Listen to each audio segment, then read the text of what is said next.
स्वस्ति हस्तिगिरिमस्तशेखरः सन्ततोतु मयि सन्ततं हरिः निस्समाभ्यधिगमभ्यदत्तयं देवमौपनिषदी सरस्वती. இது காஞ்சி தேவாதிராஜ பெருமாளை பற்றின ஒரு ஆச்சரியமான ஸ்லோகம். நம்முடைய புலன்களுக்கு அடங்காமல் இருக்கக்கூடிய எம்பெருமான் ஹஸ்திகிரிக்கு மேலே வேழமலைக்கு மேலே தேவாதிராஜனாக சேவை சாதிக்கிறார். நம் ஸ்ரீ வைஷ்ணவ திவ்ய தேசங்களிலே பெருமாள் கோவில் என்று இது கொண்டாடப்படுகிறது. கோயில்ங்கிறது திருவரங்கம், திருமலைங்கிறது திருவேங்கடமுடையானுடைய திருப்பதி, பெருமாள் கோவில்ங்கிறது காஞ்சிபுரம். பிரம்மா ஒரு முறை யஜ்ஞம் பண்ணுவதற்காக ஆரம்பித்தார், அஸ்வமேத யாகம். அப்போது தன்னுடைய தர்மபத்னியான சரஸ்வதி தேவிக்கு சரிவர அழைப்பு விடாமல் போனபடியால் அவளுக்கு கோபம் ஏற்பட்டது. ஆனால் அவளே வேகவதி என்னும் ஆறாக உருமாறி இந்த யஜ்ஞசாலையை அழித்து விட வேண்டும் என்று வந்தாள். யஜ்ஞசாலையை அழிக்க ஒட்டாமல் இவனுடைய யாகத்தை பூர்த்தி பண்ணி கொடுக்கணுங்கிறதுக்காக பெருமாள் சுத்தி வர பல திவ்ய தேசங்களிலே சேவை சாதித்தார். வேகாசேது ஸ்தோத்திரத்திலே கண்டபடிக்கு திருவெஹ்கா என்னும் திவ்ய தேசத்திலே சொன்னவண்ணம் செய்த பெருமாள் யதோக்தகாரியாக வெஹ்கணை என்பது அணையை குறிக்கும், அது மருவி வெஹ்கா என்று ஆகியுள்ளது. இந்த நதி பிரவாகத்தை தடுப்பதற்காக அணையாய் சேதுவாய் அவனே கிடந்து சேவை சாதிக்கிறான். இது ஓர் அவதாரம். அதனாலே தேவப்பெருமாளுக்கு முன்பாகவே பல அவதாரங்கள் நடந்து விட்டன. அவர்கள்லாம் பக்கத்து பக்கத்து திவ்ய தேசத்திலே எழுந்தருள் இருக்கிறார்கள். கடைசியாகத்தான் ஹோமகுண்டத்திலே தேவப்பெருமாள் உதயமானார். அதனாலே ஒரு பக்கத்தில் திருவெக்கா எம்பெருமான் பிறந்தார், மற்றொரு பக்கத்திலே வேளுக்கை ஆளரி தோன்றினார். என அதே சரஸ்வதி தேவி வெவ்வேறு கிருத்தியைகள், பூதங்கள், பிசாசிகள் இதெல்லாத்தையும் ஏவிட பெருமானே நிசிம்மனாக திருவவதாரம் பண்ணி அதத்தனையும் தொலைத்தார். அதே போல இருட்டு மூழ்கடித்தாள் சரஸ்வதி. அதுக்குத்தான் தீப பிரகாசர், விளக்கொளி எம்பெருமானாய் விளக்கேந்தி உலகத்தினுடைய இருளையத்தனையும் போக்கினார். அதே போல் அவள் இன்னும் பல பல கணங்களை எல்லாம் அனுப்பிவிட பல ஆயுதங்களை எய்த அதற்காக 8 திருக்கைகளை எடுத்துக்கொண்டு அட்டபுயகரத்தான் என்கிற திருநாமத்தோட அஷ்டபுஜத்திலே சேவை சாதித்து அந்த ஆயுதங்களை எல்லாம் தொலைத்தார். அப்ப தீப பிரகாசர், அஷ்டபுஜம், வேளுக்கை ஆளரி, உயர்ந்தவனான திருவெக்கா எம்பெருமான் இவர்களெல்லாம் அங்கு அவதரித்துத்தான் இந்த சரஸ்வதி தேவியை தடுத்து பிரம்மாவனுடைய யாகத்தை பூர்த்தி பண்ணி கொடுத்தார்கள். கடைசியா பூர்த்தி ஆகும் போதுதான் தேவப்பெருமாள் ஹோமகுண்டத்திலே தோன்றினார். வரதராஜ பஞ்சாசத்துங்கிற பிரபந்தத்தை வேதாந்த தேசிகன் இதை பத்தி தெரிவிக்கிறார். யம் சக்ஷுஷாம் அபிஷயம் ஹயமேத யஜ்வா திராகீயசா சுச்சரித்தேன ததர்ஷ வேதாக. எந்த ஒரு எம்பெருமான் யாருடைய ஊனக்கண்களுக்கும் அகப்படாதவனாக இருக்கிறானோ அவன் எல்லாரும் பார்க்கும்படிக்காக ஹயமேத யஜ்வா அஸ்வமேத ஹோமகுண்டத்தினுடைய நடுவிலே தோற்றினான். அவனை இன்னி வரைக்கும் நாம் சேவித்துக் கொண்டிருக்கிறோம் என்று சொல்லுகிறார்கள். பெருமானுடைய திருமேனி அழகே மிக அழகு. எம் பரோக்ஷம் உபதேசதஸ்திரயி நேதி நேதி பரபர் யுதாசதா வக்தி யஸ்தம் அபரோக்ஷமீக்ஷயதி தம் கரிகிரிம் ஏஷதம் கரிகிரிம் சமாஸ்ரயே. வேதங்களெல்லாம் பகவானை தேடி தேடி பார்த்துட்டு எங்களால தேட முடியலே அப்படின்னு ஓய்ந்து போன போது அப்படி தேடி தலை கட்ட முடியாத எம்பெருமானை, பார்த்துட முடியாத எம்பெருமானை ரொம்ப சுலபமா வேழமலை தம் பேர்ல வச்சுட்டுதான். நீங்க ஏன் கஷ்டப்படுறீங்க? வேதத்தை தேடி தேடி ஆயாசப்பட்டு போடாதீங்க, இங்க வாங்கோ, நான் என் பேர்ல பெருமான சேவை சாதித்து தரேன், சுலபமா நீங்க சேவிக்கலாம். ஆக கூறத்தாழ்வான் விசாரித்தார், வேதத்தை அண்டரமோ இல்லையோ வேழமலையை அண்டியாக வேண்டும். ஏன்னா அதுல தேடி நமக்கு விஷயம் எங்க இருக்குன்னு தெரிய மாட்டேங்கிறது. ஆனா கண்ணுக்கு நேர வேழமலை நமக்கு சேவை பண்ணி கொடுக்கிறது சொல்லி, அதனாலே வேழமலையை வணங்குகிறோம் என்று பூர்வர்களுடைய நிர்வாகம். ஹஸ்திகிரின்னு அதுக்கு பேர், வேழமலைன்னு பேர். பெருமானுக்கு தேவாதிராஜன் என்னும், தேவப்பெருமாள் என்னும், வரதராஜன் என்னும், பேரருளாளன் என்னும் இப்படி பல திருநாமங்கள் உண்டு. நம்மாழ்வார் தன்னுடைய திருவிருத்தம் முதல் பிரபந்தத்தில் முதல் பாசுரத்தாலும், தன்னுடைய திருவாய்மொழி கடைசி பிரபந்தத்தின் முதல் பாசுரத்தாலும் 2 நாளையும் இந்த எம்பெருமானையே பாடியுள்ளார். பொய்நின்ன ஞானமும் பொல்லாவழுக்கும் அழுக்குடம்பும் இந்நின்ன நீர்மை இனியாமுராமை இமையோர் தலைவா மெய் நின்னு கேட்டருளாய் அடியேன் செய்யும் விண்ணப்பமே என் நின்ன யோனியுமாய்ப் பிறந்தாய் அடியேன் செய்யும் விண்ணப்பமே இமையோர் தலைவான்னு கூப்பிட்டார். இமையோர் தலைவன்கிறது தேவர்களுக்கு நாதனாய் தேவர்களுக்கு ராஜாவான தேவாதிராஜனையே குறிக்கும். ஆனால் அது திருவிருத்தம் முதல் பாட்டு. திருவாய்மொழி முதல் பாசுரத்திலே உயர்வர உயர்நலமுடையவன் எவனவன், மயர்வர மதிநலம் அருளினன் எவனவன், அயர்வரும் அமரர்கள் அதிபதி எவனவன். அமரர்கள் அதிபதினு சொல்லியிருக்கிறபடியால் மறுபடியும் காஞ்சி தேவப்பெருமாளையே அப்பாசுரத்தாலும் சொன்னார் என்ன முன்னோர்களுடைய நிர்வாகம். திருவாய்மொழியில நம்மாழ்வார் தூதே விட்டார். இதே தேவப்பெருமாளுக்காக அருளாத நீரருளி அவராவி துவராமுன் அருளாழி புட்கடவீர் அவர் வீதி ஒரு நாடென்னு அருளாழி அம்மானை கண்டக்கால் இது சொல்லி அருள் ஆழி வரிவண்டே யாமுமன் பிழைத்தோமேனு முதல் 10 4ஆம் திருவாய்மொழி பாசுரம். அந்த பாட்டை வச்சுட்டுதான் இன்னைக்கும் கருடோத்சவம் ஓஹோன்னு அந்த ஊர்ல நடக்கிறது. கருட சேவைன்னு விட்டாரே, வரதருடைய கருட சேவை தானே. வையங்கண்ட வைகாசி திருநாள், வைகாசி மாசத்தில் பெருமானுடைய உற்சவம் பிரம்மோத்சவம் நடக்கும். அநேகமா கருட சேவையும் நம்மாழ்வார் சாத்துமுறையும் ஒரே நாள்ல தான் வரும். இல்லை முன் பின் நாள் அடுத்தடுத்த நாளுக்குள்ள வரும். வைகாசி மாசம் விசாக நட்சத்திரம் நம்மாழ்வாருடைய அவதாரம். அவர் ஒரு பறவையை தூது விட்டு பகவானிடத்துல போய் ஆழ்வார் பராங்குஷ நாயகி உன்னை விட்டு தவிக்கிறாருங்கிறத சொல்லி பெருமாளை கருட வாகனத்தோட வேகமா வர சொல்லு, நான் ஒரு தடவை சேவித்தால்தான் என் உயிர் தங்கும் என்று அவனிடத்திலே போய் சொல்லு என்ன ஆழ்வார் அனுப்ப நேர ஓடித்து வண்டும் குறுகும். போய் பெருமாள்கிட்ட சொல்லித்து ஆழ்வார் உம்மை விட்டு ரொம்ப துடிக்கிறார், நீர் வரணும்னா சீக்கிரம் வரணும். பெருமாள் ஒருடைய கருட வாகனத்துல ஏறி அருளினார். வந்து ஊர் முழுக்க பிரதட்சணமா வந்துட்டு ராஜவீதி போய் பெரிய காஞ்சிபுரம் போயிட்டு சின்ன காஞ்சிபுரத்துக்கு திரும்பி வந்துட்டு பெருமாள் இறங்குவர். வாகன மண்டபத்தில் இறங்கிட்டு அந்த வியர்வை மாறாமல் அப்படியே புறப்பட்டு நம்மாழ்வார் சன்னதிக்கு போடுவார். இன்னைக்கும் காஞ்சிபுரத்திலே ஆழ்வார் சன்னதிக்கு எழுந்துருளி அவருடைய திருவீதி பிரதட்சணம் ஆழ்வார் திருச்சுற்று என்று பெயர். அந்த பிரதட்சணத்துல போய் நம்மாழ்வாருக்கு தரிசனம் கொடுத்துட்டு தான் மேற்கொண்டு எல்லாமே. அன்னைக்கு ஆழ்வார் சாத்துமுறையா இருந்ததுன்னா அங்கேயே இருந்து ராத்திரி வரைக்கும் சாத்துமுறையும் பண்ணிட்டு தான் பெருமாள் மறுநாள் கிளம்புவர். நாளே காஞ்சியிலே கருடோத்சவம்னு சொன்னால் தேவப்பெருமாள், அதை பாடுறவர்னு சொல்லணும்னா நம்மாழ்வார். அதனால காஞ்சி நம்மாழ்வாருக்கு ஒரு தனிச்சிறப்பு. மற்ற எல்லா இடத்துலையும் ஆழ்வார் உபதேச முத்திரையோட இருப்பார். ஆனா காஞ்சியில மட்டும் அந்த உபதேச முத்திரை தன் நெஞ்ச நோக்கி திரும்பி இருக்கும். தனக்கு உபதேசம் பண்ணிருப்பார். அவன் துயரரு சுடரடி தொழுது எழு என் மனநேன்னு சொல்லிட்டார் இல்லையோ. அதனால அந்த ஊர்ல விக்கிரகத்தை சேவிச்சா இப்படித்தான் எழுந்துள்ள இருக்கிறார். தான் தேவப்பெருமாளுக்கு பாடின பாசரத்துக்கு இணங்க ஆழ்வாருடைய ஆச்சரிய திருக்கோலம். பெருமாளுக்கு இத்தனை வைபவம்னா அதுக்கு ஒரே காரணம் அருகில் இருக்கிற பெருந்தேவி தாயார். ஆகாரத்ரய சம்பன்னாம் அரவிந்த நிவாசினீம் அசேஷ ஜெகதீசித்ரீன் வந்தே வரதவல்லபாம். நடாதூரம்மாளுங்கிற சுவாமி தான் இந்த ஸ்லோகத்தை பண்ணியிருக்கார். வரதவல்லபா, வரதராஜனுக்கு வல்லபா நாச்சியார் ஒல்லியூர். அவருக்கு வரதன்னு பேர். வரந்ததாதீதி வரதா, யார் எதை கேட்டாலும் கொடுத்துருவார். கொடுக்குறாருன்னா கொடுக்குற கையே அவர்கிட்ட இல்லை. வரத ஹஸ்தம்ங்கிறது இப்படி இருக்கணும், அபயஹஸ்தம்ங்கிறது இப்படி இருக்கும். அந்த இடத்துல தேவப்பெருமாளுடைய ஹஸ்தம் அபயஹஸ்தம், வரத ஹஸ்தம் இல்லை. இது அப்பய தீட்சிதர்னு ரொம்ப வருஷத்துக்கு முன்னாடி ஒருத்தர் இருந்தார். 16வது நூற்றாண்டுல வாழ்ந்தவர். அவர் அந்த பெருமாளை பார்த்து கேட்டார், நீ பேர் வரதன்னு வச்சுருக்கே, ஹஸ்தம் வரத ஹஸ்தம் இல்லையேன்னார். பெருமாள் வழக்கம் போல பதிலே சொல்லலை. இவரே யோசிச்சு பதிலையும் சொல்லிவிட்டார். நீ ஊர் முழுக்க வரதன் வரதன்னு பேரை வாங்கினுட்டே, இனிமே நீ வரத ஹஸ்தம் வச்சிருந்தாருன்னா அபயஹஸ்தம் வச்சிருந்தாருன்னா யார் கேட்க போறான்? ஒருத்தர் ரொம்ப வருஷமா தெரிஞ்ச பிராமணன் வச்சுங்க, அவர் காவேரியில நீராடிட்டு வரச்சே அன்னைக்கு என்னமோ பூனல் நழுவி போச்சு. உத்தரவீதியில நடந்து வந்துட்டு இருக்கார். பார்க்கறவரெல்லாம் நீ பிராமணர் இல்லைன்னு சொல்லுவாடா, நான் ஊரறிந்த பிராமணர் ஆயிட்டாரோ இல்லையோ. அப்புறம் அது இருந்தாலும் இல்லாட்டாலும் ஒரு பிராமணர் தான்.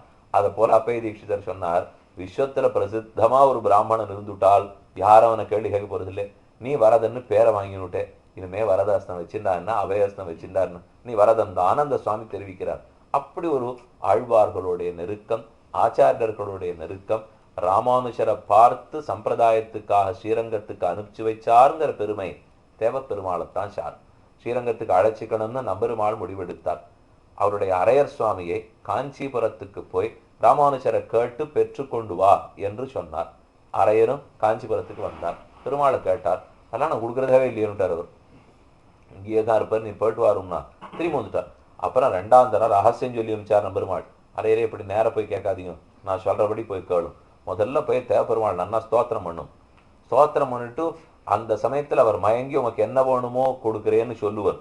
அப்புறம் கேளும், முன்னாடி போய் அஷ்டத்தனமா கேட்க வேண்டாம் அப்படின்னு பெருமாள் சொல்லி அனுப்பிச்சார். இவரும் வந்து தேவப்பெருமாளை ஸ்தோத்திரம் பண்ணினார். உடனே மயங்கி போய் சரி என்ன வேணுமோ கொடுக்கிறேன்னு சொன்னார். கொடுக்கிறவன் வரதனோ இல்லையோ பேச்சு மாற மாட்டார். அதனால நம்மை ராமானுஜரை தந்துள்ள வேண்டும் அப்படின்னு இந்த அரைய சுவாமி பிரார்த்தித்தார். அப்ப பெருமாள் நினைச்சிருந்தாராம், நம்முடைய பத்னி பண்டுகளை தவிர எல்லாத்தையும் கொடுக்கிறேனே, நம்ம ராமானுஜரை தவிரன்னு சொல்லாத போயிட்டேனே, அதையும் சேர்த்து சொல்லியிருக்கணும்னு பெருமாள் செய்தார்னு வருகள். அதனால அவரிடத்துல அரையர் சுவாமி பெற்றுக்கொண்டு காஞ்சிபுரத்திலேருந்து ஸ்ரீரங்கத்துக்கு வந்து சேர்ந்தார். அப்போதிலிருந்து அங்குதான் எழுந்தருள் இருக்கிறார். அதனாலே தேவப்பெருமாள் ஆக்கப்பட்டுத்தான் யாமுனாச்சாரியராலே சரணாகதி பண்ணப்பட்டு நம் சம்பிரதாயத்துக்காக ராமானுஜர் ஆக்கின பெருமை தேவப்பெருமாளை சாரும். அதனால ஒரு பாசுரம் உண்டு, ஆமுதல்வன் இவனென்னு தத்தேத்தி என் நாமுதல் வந்து புகுந்து நல்லின் கவி தூமுதல் பத்தற்கு தான் தன்னை சொன்ன என் வாய்முதல் அப்பனை என் சொல்லி மறப்பனோ. ஆழ்வார் சொல்றார், என் நாக்கிலே வந்து அமர்ந்து என்னை பாடு பாடுன்னு தூண்டி பாடு வைத்த எம்பெருமான தவிர இந்த நாக்காலே மற்றொருத்தனை பாட மாட்டேன். அவன் நாக்கு கொடுக்கலையே. இப்ப வேற யாரையா நம்ம போய் பாட போறோம்னா, பிரம்மா பாடினேன், மனுஷனை பாடினேன், பணம் கிடைக்கும் யாரையானு பாடினேன்னா அவன் கொடுக்காத நாக்கு. நாக்கு கொடுத்தது யாரோ, வெறும் நாக்கு கொடுத்ததல்ல, அந்த கொடுத்த ஸ்ரீமன் நாராயணன் நாக்கிலே அமர்ந்து கொண்டு என்னை பாடுன்னு சொல்லச்சு அவனை விட்டுட்டு நான் என்னத்துக்காக மற்றொருத்தரை பாட வேண்டும். முதல்வன் இவன் என்று தத்தேற்றி, இவனே ஆழ்வார்களிலே தலைவராக இருக்கட்டும், என்னை பார்த்து பெருமாள் கடாட்சித்தார் அப்படின்னு ஆசையா சொல்லிக்கிறார் நம்ம ஆழ்வார். அந்த கடாட்சத்தை போலதான் யாமுனாச்சாரியர் ராமானுஜரை கடாட்சித்தார். முதல்வன் இவன் சம்பிரதாயத்துக்கு முதன்மை பெற்றவனாக இருக்கட்டும். நம்ம சம்பிரதாயத்துக்கும் தேவப்பெருமாளுக்கும் ரொம்ப நெருங்கின தொடர்பு. அவர் அந்த இடத்துல இருக்கிறது வரதராக எழுந்துள்ள இருக்கிறார். வரதன்னா எங்கேயுமே வரதன் தான். கருடோத்சவம் வரதன்னா உடனே கருடோத்சவம் முக்கியமான சொல்லியும். கருடன் பேர்ல ஏறி இருக்கிற வரதனுக்கு ஏது பெயர்? கஜேந்திர வரதன் என்று பெயர். கஜேந்திர வரதனை தனியா நம்மால சேவிச்சுக்க முடியுமான்னா அப்படி திவ்யதேசத்துல சேவை சாதிக்கிறதா தெரியல. கஜேந்திர வரதனா எங்கேயானு இருக்கான் கபிஸ்தலம், அந்த இடத்துல பெருமாள் கஜேந்திர வரதராஜ பெருமாளாக சேவை சாதிக்கிறார். அப்படின்னால் இப்ப காஞ்சிபுரம்னு சேவிக்கிறோமே, தொண்ட நாட்டு திருத்தலங்கள்ல தலைமை காஞ்சிபுரம்.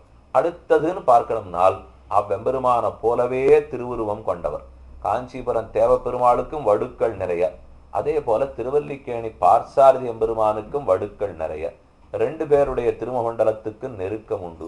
2 பேருமே அபயஸ்தத்தோட தான் எழுந்துருளி இருக்கிறார்கள். காஞ்சிபுரத்துக்கு போனா நின்ன பெருமாளை மட்டும்தான் சேவிக்க முடியும்.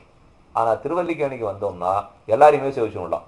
நின்னவர் வேணுமா வெங்கடகிருஷ்ணன் பார்த்தசாரதி, சயனித்த பெருமாள் மன்னாத பெருமாள் ரங்கநாதன், அமர்ந்த பெருமாள் தெளிசிங்க பெருமாள், பறக்கும் பெருமாள் கஜேந்திர வரதன், நடக்கும் பெருமாள் ராமர். 5 பேர் இருக்கா அந்த ஊர்ல, ஒருத்தர் 2 பேர் இல்லை. இந்த 5 பேருக்கும் தெப்போத்சவம் உண்டு. இருக்கிற 7 நாள் தெப்பத்துக்குள்ளே ஒத்தொத்தருக்கும் தெப்போத்சவம். 3 நாள் பார்சாதி அறுவர், அடுத்து 2 நாள், அடுத்து 1 நாள், அடுத்து 1 நாள் அப்படின்னு 5 பேருக்குமே தெப்போத்சவம் நடந்துடும்.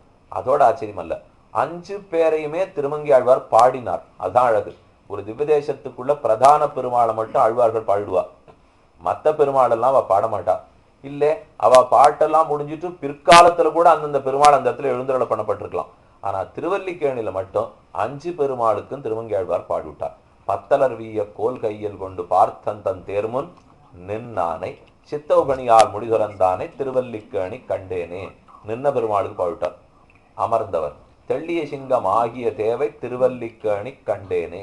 பள்ளியிலோதி வந்ததன் சிறுவன் வாயில் ஓர் 1000 நாமம் ஒள்ளியவாகி போத என்கிற பாசுரத்திலே தெளிசிங்க பெருமாள், அந்த வீதிக்கு பேர் வச்சிருக்கா தெளிசிங்க பெருமாள் வீதி. அது தெரியாத துளசிங்க பெருமாள். துளசிங்க பெருமாள்னா துளசி எல்லாம் இல்லை, அவர் தெளிசிங்க பெருமாள். தெள்ளிய சிங்கம் என்ன தெளிவுனால் தன் பக்தன் நின்னான் கை காட்டுட்டான் அங்க தோன்றணும் தெளிவு. எந்த குழந்தை கூப்பிட்டாலும் வந்துடுவேங்கிற தெளிவு. அதனாலதான் அவர் தெள்ளிய சிங்க பெருமாளாக இருக்கிறார். அவர் அமர்ந்த திருக்கோலத்திலே சயனித்த பெருமாள் வேதத்தை வேதத்தின் சுவைப்பயனை விழுமிய முனிவர் விழுங்கும் கோதிலின் கனிய நந்தனார் களிற்றை குலையத்தோர் தொழுதேர்த்து மாதிரி அமுதை என்னை ஆளுடைய அப்பனை ஒப்பவரில்லா மாதர்கள் வாழும் திருவல்லிக்கேணி கண்டேனே. என்னை ஆளுடைய அப்பன்கிறவர் தான் மன்னாத பெருமாள், சயன பெருமாள். அவருக்கும் பாடிட்டார். அப்ப சயன பெருமாளை தனியா போயிட்டார். பறக்கிற பெருமாள் கஜேந்திரவரதன் ஓடி வந்தார் சொல்லியோ, மீனமர் பொய்கை நான்மலர் கொய்வான் வேட்கையினோடு சென்னழிந்த காணமர் வேழங் கையெடுத்தலர கரா அதன் காலினை கதுவ ஆனையின் துயிலந்தீர புள்ளூர்ந்து சென்று நின்று ஆழி தொட்டானே தேனமரு சோலை மாடமாமையிலை திருவல்லிக்கேணி கண்டேனே. சென்ற வேகத்தோட சேர்த்தே கஜேந்திரவர்தனை பாழ்விட்டார்.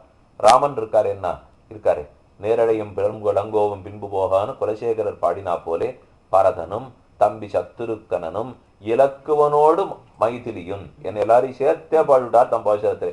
அதனால இந்த திருவல்லிக்கேணி பதிகத்துக்கே ஏற்றம் நாள் 5 பெருமாளையும் தனித்தனி பாசுரத்திலே திருமங்கியாழ்வார் மங்களாசாசனம் பண்ணி உள்ளார். விற்பெரு விழவும் கஞ்சனும் மல்லும் வேழமும் பாகமும் வீழச் செத்தவன் தன்னை புறமெதி செய்த சிவனுரு துயர்களை தேவை பத்தலர்விய கோல் கையில் கொண்டு பார்த்தன் தன் தேர்முன் நின்னானே சித்தௌகணியால் முடிதுறந்தானே திருவல்லிக்கேணி கண்டேனே என்று பாடியுள்ளார்.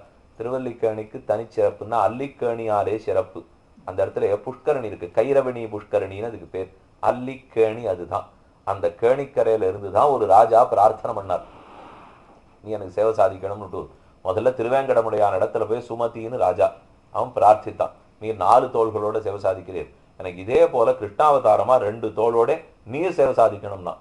பெருமாள் சொன்னார், அந்த மாதிரி மாத்தி மாத்தி நான் திருக்கோலெல்லாம் சாத்திக்க முடியாது, திருவேங்கடத்தில் இப்படித்தான் இருக்க முடியும். ஒண்ணு செய்யும், நேர போய் கைரவணி புஷ்கரணியிலே கரையில இருந்து தபஸ் பண்ணும், அங்க வந்து உமக்காக சேவை சாதிக்கிறேன்னு பெருமாள் சொன்னார். அதனாலதான் அதே எம்பெருமான் திருவேங்கடமுடையானே கிருஷ்ணனாக இங்கு சேவை சாதித்தபடியால் 2 தோள்களோடு இருக்கார், 4 கை கிடையாது, 2 திருக்கை தான். அதுல ஒரு திருக்கையில பாஞ்சஜன்யத்தை மட்டும் வச்சிருக்கார், சக்கரம் பிரித்த கை கிடையாது. ஆக ஓர் திருக்கையாலே பாஞ்சஜன்யத்தை தரித்து வேங்கடேசனான் எம்பெருமான் கிருஷ்ணனா சேவை சாதித்தபடியால் வேங்கட கிருஷ்ணன். இந்த பெருமாளுக்கு அந்த திருப்பேர் ஏன் வந்ததுன்னா வெங்கடேசனே கிருஷ்ணனா இருக்கார் ஒல்லு, அதனால வெங்கட கிருஷ்ணன்கிற திருநாமம் ஏற்பட்டது. உற்சவமூர்த்திக்கு பார்த்த சாரதின்னு திருநாமம். பெருமாள் உற்சவமூர்த்தி சங்க சக்கரம் பற்றின்னு இருக்கார். உற்சவமூர்த்திக்கு 4 திருத்தோள்கள் உண்டு. அதே இடது கையில் சின்ன கோல் பிடிச்சிட்டு இருப்பார், அதை கதைன்னு நினைச்சிட்டு இருப்பா, அவர் கதை பிடிச்சிக்க மாட்டார், கோல். அந்த கோல் 2 பிரயோஜனப்படும். ஒன்று, சின்ன வயசுல மாடு கண்ணை மேய்க்கலாம், வயசான அப்புறம் குதிரையை ஓட்டலாம். இந்த 2த்துக்காக தான் கோல் வச்சிருக்கார் அவர். கையில கடிவாளம் பிடித்திருக்கிற திருக்கோலம். பார்த்தனுக்கு சாரதியாய், பார்த்த சாரதியாகவே அந்த திவ்ய தேசத்தை பெருமாள் சேவை சாதிக்கிறார். திருவல்லிக்கேணி 10 பாசுரம் திருமங்கியாழ்வாரே மங்களாசாசனம் செய்யப்பட்டது. இன்னைக்கும் திருவல்லிக்கேணிக்கு ஏற்றம்னா அதனுடைய அருளி செயல் திவ்ய பிரபந்த கோட்டியே திருவல்லிக்கேணிக்கு பெருமை சேர்க்கும். ஒரு உற்சவம் இருந்ததுன்னா 4000 பார்க்காமல் தலகீழ சேவிக்க கூடியவர்கள் 150 பேர் இருக்கா, ஒரு குறவும் இல்லை. 150 பேரும் கோட்டியில நின்று சேவித்தார்கள் என்னால் வாசலுக்கே கேட்கும், கடற்கரை நின்றுடா கூட காது கேட்கலாம். அந்த அளவுக்கு கோட்டி பெருமாள்து.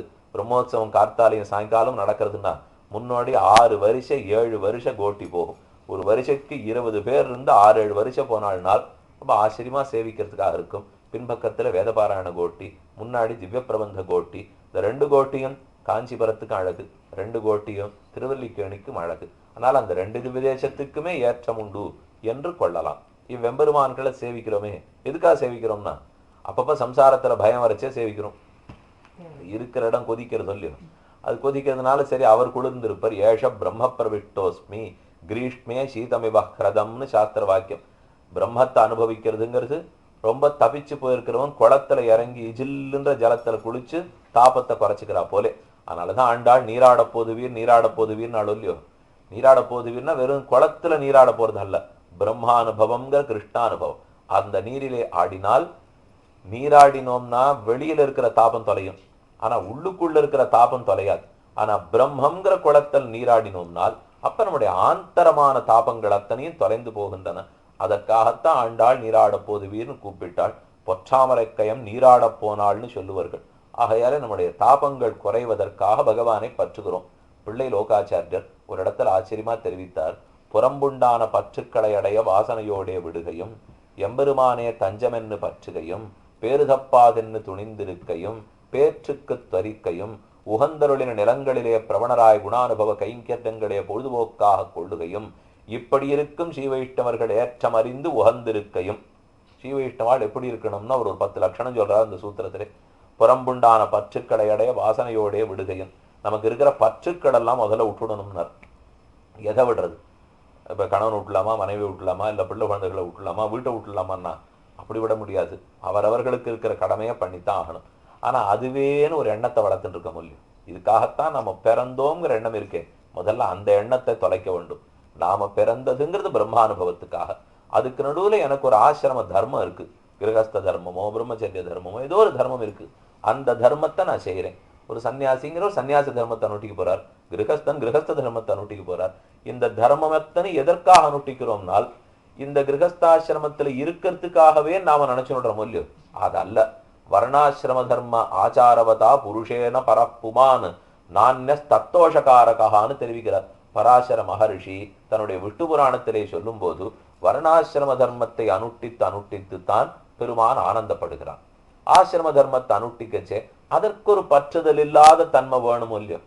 ஏன்னா அதை தர்மத்தை அனுட்டிக்கிறதுக்காக, இப்ப வீடு வாங்கிறதுக்காகவே, குழந்தை பெற்றுக்கிறதுக்காகவே, அதுக்கு ஓஹோன்னு இப்ப ஏதானும் ஒண்ணுன்னா, இப்ப பாட்டு கச்சேரி அரங்கேற்றம் 10,000 ரூபாய் செலவு, நாட்டிய கச்சேரி அரங்கேற்றம் 20,000 ரூபாய் செலவழிங்கோ, வாண்டான்னு சொல்லலை. ஆனா அதை போல பெருமாளுக்கு இங்கான செலவழிப்புமா, அதை போல கைங்கிறதுக்கு செலவழிப்புமா? செலவே வேண்டாம். அதை போல பொழுது செலவழிச்சு ஞானத்தை சம்பாதிச்சுப்போமா? அது ரொம்ப முக்கியம் இல்லை. பணச்செலவு கூட பெருமாள் கேட்கல. இப்ப அந்த ஒரு நாட்டியத்தை ஏற்பாடு பண்றதுக்காக ஒரு 2 மாசம் 3 மாசம் வேலை பார்க்கறோம் இல்லையோ, எத்தனை பாடா இருக்கு. அதுக்கு நட்டு வாங்கறதுக்கு எங்கேருந்தோ கூட்டுற வேண்டும், பாட்டுக்கு எங்கேருந்தோ கொண்டு வர வேண்டியிருக்கு. அதுல ஒத்தத்தையும் பிடிச்சி இழுத்துன்னு வரணும். ஆறானே இப்ப அப்படியே வந்து பாத்துட்டு போட போறா, அப்படியும் இல்லை. ஒத்தத்தையும் கூண்டு வந்து அவளுக்கு சாப்பாடு போட்டு உட்கார்த்து வச்சு பண்றதுக்குள்ளே போர்னு இருக்கு. இதுல ஒரு 10ல் 1 மடங்கு பொழுது பக்திக்கோ பகவானுடைய ஞானத்துக்கோ செலவழிப்புமா? பண்ண மாட்டேங்கிற இல்லையோ. அதுதான் பற்றுதல். இந்த பற்றுதல்னு சொல்றது உடனே என்ன சன்னியாசியா பண்ணணும்னு வைஷ்ணவாள் சொல்லுவாள்னா அதை சொல்லவே இல்லை. இப்போ இதுக்கு செலவழிச்ச நாழியில கொஞ்சம் கூட அதுக்கு நம்ம செலவழிக்கிறதா இல்லையோ. அதை பண்ணோம்னாலே பற்றுதல் குறையறதுன்னு அர்த்தம். நமக்கு நம்ம குடும்பத்துக்காக எவ்வளவு பொழுது ஒதுக்குறோமோ அதிலே பாதி கால் 10ல் 1 அதுவான ஞானத்தையும் பக்தியும் சம்பாதிக்கிறதுக்காக உபயோகப்படுத்தணும். இது ஒரு வகை. ஆனால் மற்றொரு வகைங்கிறது குடும்பத்தோட கூட உட்கார்ந்து பகவத் கதை பேசணும். அதை நம்ம பண்றதே கிடையாது. எப்போ உபன்யாசம் போறோம் கேண்டு வந்துடுறோம். அதுவும் எப்போ போறாரு எப்போ சொல்ல போறார், அவ்வளவுதான், அதோட போச்சு. இப்போ சென்னையில இருக்கிறவாளுக்கு மட்டும் ஒன்றும் பெருசா மாறிப்பட்டது இல்லை. இப்போ ஏதோ நடக்கிறது போய் கேட்டு வந்துடுவாளே தவிர, அப்ப அது இல்லை. நம்ம குடும்பத்தோட உட்கார்ந்து பகவத் விஷயத்தை நாம பேசினோமா? கண்ணன் எதிர்பார்க்கிறது அதுதான். மத்பக்தாக மத்கத பிராணாக போதயந்த பரஸ்பரம் மச்சித்தாக மத்கத பிராணாக போதயந்த பரஸ்பரம். சித்தத்தை என்னிடத்தே லயிக்க விட்டவர்கள், நான் இல்லாவிடில் பிராணன் தரிக்காதவர்கள், ஒத்தருக்கொத்தர் என் கதையை பேசிக் கொள்ளுகிறார்கள் என்று கண்ணன் தெரிவிக்கிறார். ஒத்தருக்கொத்தர் அவன் கதையை பேசணும்னா குடும்பத்துக்குள்ள தொடங்கணும். இது வெளியில போய் பேசிக்கிறது அப்புறம் இருக்கட்டும். நம்ம குடும்பத்துக்குள்ளே ஆணோ பெண்ணோ குழந்தையோ பெண் குழந்தையோ ஆண் குழந்தை எதுவோ அவ 4 பேரோ 5 பேரோ கூடி உட்கார்ந்து வாரத்துக்கு ஒரு தரையோ 15 நாளைக்கு ஒரு தரையோ நமக்கு தெரிஞ்ச கதையை பத்தி மற்றதுல எண்ணம் இல்லாமல், அப்ப தொலைபேசி எடுக்கக்கூடாது, வாசகத்தை தரக்கூடாது, மற்றதுல எண்ணம் போகக்கூடாது. பகவத் கதைக்கு மட்டும் இந்த 2 மணி நேரம் நாங்க உட்கார்ந்து குடும்பத்தோட பேச போறோம்னால் அப்பதான் பெருமாள் உள்ள வருவர். அது வரைக்கும் நாம இப்போ பெருமாள் சன்னிதியில் ஏட பண்ணிட்டு இருக்கமே, 2 மணி நேரம் திருவாராதனம் பண்ணுமே, எல்லாம் அவருக்கும் தெரியும். எப்படி பண்ணிருக்கேன் ஏது பண்ணிருக்கேங்கிறது அவருக்கு தெரியும். அபச்சாரம் தான் பண்ணிருக்க போறோம். அப்படி இருக்கும்போது வாசுதேவனுடைய கதையை நாம் பேச வேண்டும். அந்த கதையை பேசுறது, பூர்வாச்சாரியர்களுடைய கதையை பேசுறது, குரு பரம்பரையில நமக்கு தெரிஞ்சுக்க பேசிக்கிறது. இன்னைக்கு கூரத்தாழ்வானை பத்தி பேசுவோம், இன்னைக்கு முதலியாண்டானை பத்தி பேசுவோம், இன்னைக்கு எம்பாரை பத்தி பேசுவோம் வச்சுக்கிறது தானே. இன்னைக்கு என்னென்ன பண்ணணும் என்னென்னத்துக்கோ திட்டம் போட்டுருக்கோம் இல்லையோ. அதெல்லாத்தையும் கொஞ்சம் நிறுத்திட்டு கொஞ்சம் விட்டு கொடுத்துட்டு நம் குடும்பத்துக்குள்ள உட்கார்ந்து பேசினால் அப்ப ரொம்ப திறந்த மனசு வந்துடும். ஏன்னா இப்ப ஆணுக்கும் பெண்ணுக்கும் பத்னிக்கும் பர்த்தாவுக்கு நடுவுல இந்த பேச்சுவார்த்தை நடக்கிறதாவே தெரியல. அவர்களுக்குள்ள நம்மளே யோசிச்சு பார்த்துக்கணும். இப்போ எப்ப கடைசியா பகவத் விஷயம் நாம 2 பேரும் பேசியிருப்போம் அப்படின்னு பர்த்தாவும் பத்னியும் யோசிச்சு பார்த்தா பேசினதே இல்லை. இந்த இடத்துல போயிட்டு வந்தோமே, இந்த பாசனத்துல இந்த மாதிரி அர்த்தம் இருக்கே, அது இவ்வளவு நன்னா இருக்கேன்னு கணவனும் மனைவி பேசிக்கிறாளா? பேசிக்கலையே. இந்த இடத்துல இந்த அர்த்தத்தை கேட்டோமே, அதை பத்தி எப்படி இருக்கும் அப்படின்னு விசாரம் பண்ணி பாக்குறாளா? பண்ண மாட்டேங்கிறமே. அதை பண்றச்சேதான் பெருமாள் ரொம்ப திருப்திப்பட்டு அங்க நித்தியவாசமாக இருக்கிறார். அவர் எப்போதுமே இருப்பர். அதனால சம்சாரத்துல இருந்துட்டே பற்றற்றிருத்தல்ங்கிறதுக்கு என்ன செய்யணும்னால், சம்சாரத்துக்கு எத்தனை பொழுது ஒதுக்குறோமோ, குடும்பத்துக்கு எத்தனை பொழுது ஒதுக்குறோமோ அதுல சிறிது பொழுது அவனுக்கு ஒதுக்க வேண்டும். இந்த இடத்துல எவ்வளவு ஈடுபாடு காட்டுறோமோ, எவ்வளவு திட்டம் போட்டு குடும்ப விஷயத்த பண்றோமோ அதை போல அவர் விஷயத்துல போடணும். ஒரு சின்ன திட்டம் மட்டும் சொல்றேனே, பெருமாள் சன்னதிக்கு போறச்சே ஏதாவது உபகாரம் எடுத்துன்னு போன மொழி கையில முந்திரி ஒரு பருவ திராட்சை அது இது புஷ்பம் ஏதோ எடுத்துன்னு போவோம். எடுத்துன்னு போனா உள்ள போய் அர்ச்சக சுவாமி முன்னாடி நிற்போம். என்ன உபகாரம் கொண்டிருக்கீங்கன்னு கேட்பார். அப்பதான் பைய தேட ஆரம்பிப்போம். என்ன கொண்டிருக்கோங்கிறதுக்கு உள்ள இருக்கிற பைய எடுக்க சொல்லி அதுலேருந்து அது இருக்கிற பேக்கெட்டை எடுத்து அது கொட்டை போறச்சே தயார் சன்னதிக்கு வேணுமே அதுல பாதி எடுத்து வச்சுக்கோ அப்படின்னு அப்ப சொல்லி இது இத்தனையும் பெருமாள் முன்னாடி நாம பண்ற மூலியம். இதே இந்த தேசத்து ஜனாதிபதியை நாம பாக்குறதுக்கு போறோம். அவருக்கு கொடுக்கறதுக்கு ஒரு சின்ன பிரசன்ட் நாம எடுத்துன்னு போயிருக்கோம். எத்தனை நாள் ஒத்திகை பார்த்துருப்போம். அவர் உள்ள 5 நிமிஷம் தான் நமக்கு பொழுது கிடைக்கும். எப்படி நடந்துக்கணும், எப்படி நிற்கணும், எந்த பக்கம் நிற்கணும், எப்படி கை குலுக்கணும், நம்ம சொல்ல வந்தது அதுக்குள்ள எப்படி சொல்லணும்னா ரொம்ப பெரிய மனுஷன். அவர்கிட்ட போய் அவர் போய் நின்ன பிற்பாடு கொஞ்சம் இரும், நான் உள்ளேருந்து உனக்கு என்ன கொடுக்கணுங்கிறது எடுக்கிறேன்னு அங்க சொல்லி பாருங்க, கழுத்தோட பிடிச்சி தூக்கி வெளில போட்டுருவா. இதுதான் நடக்கும். அப்ப அங்க செலவழிக்கிற அந்த ஈடுபாடு பகவான்கிட்ட நம்ம காட்டுறது இல்லையோ. அப்ப என்ன ஜனாதிபதியை விட ஒரு மட்டமா போயிட்டாரா? இந்த ஒரு ஜனாதிபதிக்கு 4 ஆண்டு, அடுத்த நாள் அவர் எங்க இருக்க போறாருங்கிறது தெரியாது. ஆனால் எற்றைக்கும் 7 பிறவிக்குமாக ராஜாதிராஜ சர்வேஷாம்னு சகல ஜகத்துக்கும் சக்கரவர்த்தியாக பெருமான் இருக்கும் போது பிரம்மாவை ஒரு அண்டகட்டாகத்துல இன்னைக்கு வேணும்னா மாத்திருவார், நாளைக்கு வேணும்னா மாத்திருவார். பிரம்மாவுக்கு ஆயுசு முடிஞ்சு போய் அடுத்தவரை பிரம்மாவை போடணும். விஸ்வக்சேனர் தான் அந்த வேலையை பார்ப்பார். அவர்கிட்ட கொடுத்து வச்சிருக்கார் பெருமாள். அவர் கையில பெரம்பு வச்சிருப்பார். விஸ்வக்சேனர் திருப்பெரம்பு பிடித்திருப்பார். அந்த பெரம்பை வச்சுன்னு சுத்தினார்னா அண்டகட்டாகம் பிரம்மாவை மாத்திருவார். இப்படி இருக்கா நித்திய சூரியர்கள்லாம் அங்கே. அவர் இருந்தாலும் ஒரு வார்த்தை பகவான் காதுல போட்டுட்டு தான் மாத்துவராம். அவரே மாத்திக்கலாம். இருந்தாலும் ஒரு கொக்கி வாங்க வேண்டாமா? அதுக்காக நேரம் உள்ள போறார். வைகுண்டத்துக்குள்ள அந்த புறத்திலே ஸ்ரீபூமி நீலாதேவி நாச்சியார்களோட பெருமாள் இருக்கார். இவர் திடீர்னு வயசானவர், விருத்தர் விஸ்வக்சேனர். பெருமாளோ வான் இளவரசு வைகுந்த கூட்டம், ரொம்ப இளவரசர், சின்ன பிள்ளையோ இல்லையோ, அப்பதான் கல்யாணம் ஆயிருக்கிறா போலே. 3 பேரும் சின்ன மனைவிமார்கள், பிள்ளையோ சின்ன பிள்ளை.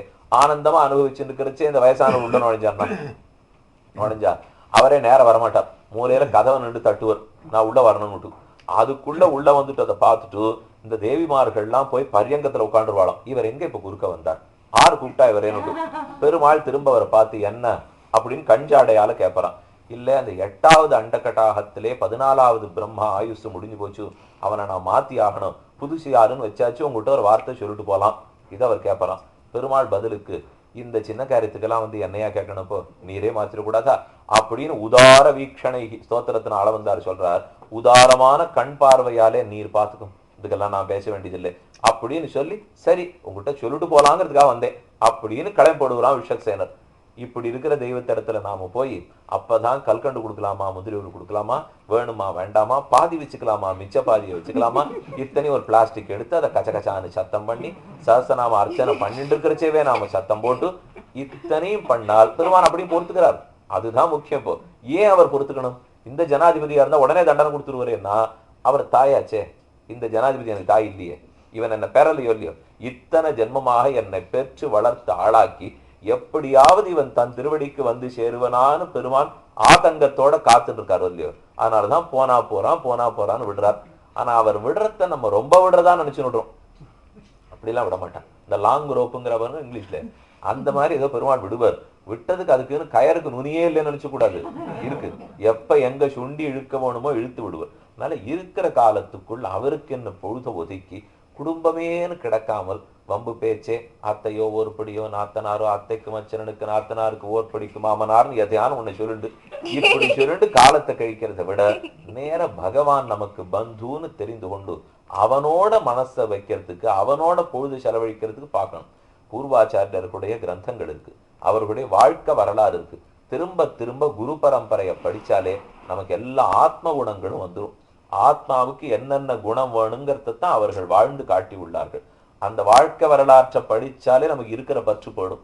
அவள் என்ன குடும்ப பொறுப்பை வகிக்கலையா, நன்னதான் எல்லாத்தையும் பார்த்துட்டு இருந்திருக்கா. அதே சமயத்தில் இப்ப குரு பரம்பரை இருக்கே, பட்டர் தன் குடும்பத்துல என்ன பண்ணார், ஒரு வார்த்தை இருக்காது. கூரத்தாழ்வான் தன் குடும்பத்துக்கு என்ன பண்ணார், ஒரு வார்த்தை இருக்காது. அவள் இருந்திருக்கா. இந்த 2 குழந்தைகள் பராசர பட்டரும் வேதவியாச பட்டரும் பிறந்திருக்கா. தேசியனுக்கு கல்யாணம் ஆலையா, மனோடர்களுக்கு கல்யாணம் ஆலையா, எல்லாருக்கும் தான் ஆயிருக்கு. ஆனாலும் அது ஒரு முக்கியமாவே அவளுக்கு படாது. இது என்ன தோணிடும்னா, அப்ப பெண்களுக்கு குடும்பம் முக்கியம், ஆண்களுக்கு வேலை முக்கியம். யாருக்கு பகவான் முக்கியம்? இருக்கிறதே குடும்பத்துல 2 பேர் தான். 2 பேர் 2 வேலையை பிரிச்சுட்டாச்சு. 3வது ஆள் பெருமாளுக்கு நிற்கிறப்ப இல்ல, இவா 2 பேரே தான் பார்த்தாக வேண்டும் அப்படின்னு வச்சுடக்கூடாது. ஆணுக்கு எப்படி வேலை முக்கியமோ சமமாக பெருமாள் முக்கியம், பெண்ணுக்கு எப்படி வேலை முக்கியமோ சமமாக பெருமாள் முக்கியம். அப்படி இருக்க வேண்டும். ஏன்னா அந்த குடும்பத்திலே ஏதான ஒரு சில கர்மங்கள்லாம் பண்ணணும்னா கூட இப்ப நமக்கு இப்ப அவ வீட்டுல சில கர்மங்கள் இப்ப வருஷத்துக்கு வேண்டி பண்ண வேண்டியது, மாசம் பண்ண வேண்டியது, அந்த மாதிரிலாம் இருக்குன்னு வச்சுக்கோ. அந்த மாதிரி இருக்கிறதுக்கு கூட பல பேர் ஆண்கள் மட்டும் போய் பண்ணிட்டு வந்துருவாளே தவிர பெண்களுக்கு அதில் ஈடுபாடே இருந்திருக்காது. அந்த பெண்ணு தர்மத்திலே பத்னி, தர்மாச்சரணம் பண்ற தர்ம பத்னி. அதனாலே அவளுக்கு சகதர்மச்சாரிணின்னு சொல்றோம் இல்லையோ, அவளுக்கு அதிலே சமமான அந்தஸ்து உண்டு, சமமான பொறுப்பு உண்டு. இது அவர் மட்டும் பண்றதுங்கிறது வைதிக வேலை இல்லை, இருவரும் சேர்த்துத்தான் பண்ண வேண்டும். அதனால சாஸ்திரம் சொல்லியிருக்கிறது, அவளுக்கு சில கடமைகள், அவனுக்கு சில கடமைகள், இரண்டு பேரும் சேர்ந்து அந்த கடமைகளை செய்து நாம் இருவரும் பெருமானுடைய ஆனந்தத்துக்காக இருக்கிறோம் அப்படிங்கிறத புரிஞ்சுட்டு வாழணும். அப்படி இருந்தா தான் பற்றற்ற தன்மை வருமே தவிர, எப்ப யாரை பத்தி வம்பு பேசலாம்னு நினைச்சிருந்தோம்னா பற்றற்ற தன்மை எல்லாம் வரவே வராது. குடும்பத்துல ஒருத்தருக்கு ஒருத்தர் பாக்குறோமா, எல்லாரையும் பகவத் பந்துவாக பார்ப்பதற்கு கற்றுக்கொள்ள வேண்டும். யாரான ஒருத்தர் நம்மளை வெய்யறாரா, நான் பண்ணின கர்மா, அவர் மனசுல பெருமாள் பூந்து என்னை வெய்ய வைக்கிறார், என் கர்மாவுக்கு நான் அனுபவிச்சுதான் ஆகணும். அதுக்கு அவர் யாரை வச்சு வெய்வர்? அவர் வெய்ய மாட்டார், அவருக்கு வெய்ய தெரியாது. அதனால எவனோ ஒருத்தன் பிடிக்கிறார், பிடிச்சு அவனுக்குள்ள போய் உட்காந்து அவனை தூண்டுறார், இவனை வச்சுட்டு வாங்குறார். அவன் என்னை வச்சுட்டு போறான். அப்போ அவனுக்கு தெரிய போறதா, அவன் என்ன சுதந்திரனா? அவனும் பரதந்திரம் தான் பெருமானுக்கு. அதனால அவனுக்கு வெய்யணும்னால அவனால முடியாது, சட்டுன்னு வாயை இழுத்தணும், இல்லாம வெய்ய கூட முடியாது போலாம். இவனை வெய்யட்டும்னு அவர் சொல்றார், சொல்லபடியாத நடக்கிறது. அவர் தானா வச்சிட மாட்டார், என் கர்மா வெய்யறதுக்கு தூண்டுறது. நான் பாவ பொண்ணுங்களை சேர்த்து வச்சிருக்கேன்னா, இல்லைன்னா பெருமாளா பிடிச்சி யாரையான அனுப்பிச்சு வெய்ய வைப்பறா? அதுவும் அவர் செய்ய மாட்டார். என்னுடைய கர்மங்கள் பெருமானிடத்துல இருக்கு, அதுக்கு தகுந்து யாரோத்தர் உள்ளத்துல புகுந்து அவர் வெய்ய வைக்கிறார். அப்ப ஒருத்தர் என்ன வெய்யறார்னு சொன்னா என் கர்ம என்ன வச்சுக்கிறதுன்னு வச்சுக்கணும். அப்பதான் நமக்கு இதுல பற்றற்ற தன்மை வருமே தவிர, அதனால திவ்யதேசங்கள்ல சேவிக்கிறதோ, அவனுக்கு பொழுது ஒதுக்கிறதோ, இருக்கிற குடும்பத்துக்குள்ளே நாம பகவத் விஷயத்தை கூடியிருந்து வாரத்துக்கு ஒரு தடவை பேசுவதோ, இதெல்லாம் பண்ணோம்னாலே தானே மெது மெதுவாக பக்தி வளரும். வளர்ந்தது மலரும், மலர்ந்தது காய்க்கும், கண்டிப்பா கனிக்கும் அப்படிங்கிறது சொல்லிண்டு இந்த குடும்பத்தாருடைய க்ஷேம லாபத்துக்கும் பெருமாள் திருவடிகளிலே, ஆழ்வாராச்சாரியர்கள் திருவடிகளிலே பிரார்த்தித்துக் கொள்ளுகிறேன். நல்ல கோட்பாட்டுலகங்கள் மூன்னிருள்ளும் தான் நிறைந்த அல்லி கமலக்கண்ணனை அந்தன் குருகூர் சடகோவன் சொல்லப்பட்ட வாயிரத்துளவையும் பத்தும் வல்லார்கள் நல்ல பதத்தால் மனை வாழ்வர் கொண்ட பெண்டிர் மக்களேன்னு சொல்லி அமைகிறேன்.